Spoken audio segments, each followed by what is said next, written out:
Today we're going to be working with a rack of lamb, which can sometimes be a little bit intimidating if you haven't made it before, but don't worry, we're going to walk you through all the steps and show you how to make an elegant and delicious dish. We're going to start by preparing our rack of lamb here. Now this has come to room temperature and we're just going to prepare this in a term that is called Frenching. Now this is just going to remove the fat, meat, and tendons from the bone. And this is absolutely not necessary. This really just adds to the aesthetic of your dish. So if you're going to a restaurant and you get rack of lamb, typically it is prepared like this. But if you'd like to save time, you can omit this step. So what we're going to do is we're going to cut the fat layer from around the bones about 2 inches into our piece of meat. And then we're going to use our knife to cut in between the bones and scrape out all of that meat. We're going to use our knife to gently scrape the bones until we get these really nice, clean bones.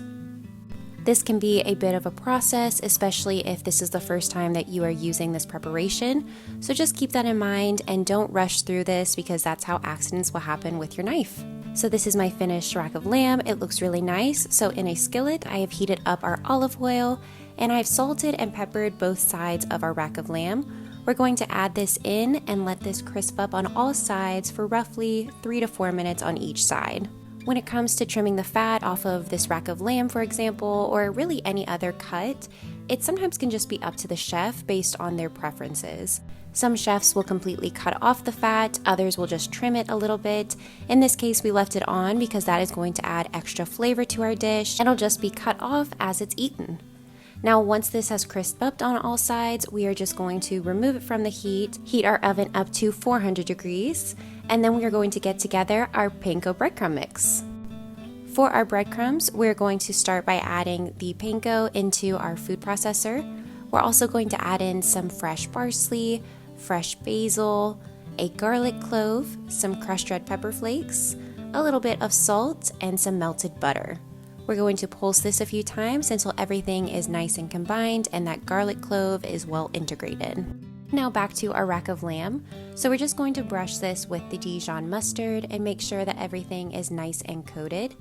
Since the lamb is still warm from the nice sear that we got on it, this is going to soak up all of that Dijon mustard. And what we're going to do next is just sprinkle over all of those panko breadcrumbs. You're going to want to lightly press this into our rack of lamb just to make sure that it sticks, and then roll it in the breadcrumbs just to make sure that everything is nice and coated. This is going to go onto a baking sheet, and we're going to wrap the bones in a little bit of tin foil. This is going to bake at 400 degrees for roughly 18 minutes. You're looking for an internal temperature of about 135 for medium doneness. And once we pull this out, we're just going to let it rest a little bit. We're going to slice in between the bones and you'll have a beautiful lamb chop. We drizzled a little bit of lemon butter sauce on top, which was delicious, and these are ready to enjoy. Make sure you head down to the Lexington Farmers Market or Douglas Loop Farmers Market this weekend to see the Quarles family and grab yourself a rack of lamb and maybe a few other cuts if you need them. You can reach out to them via social media as well, and they'll be sure to reserve your favorite cuts.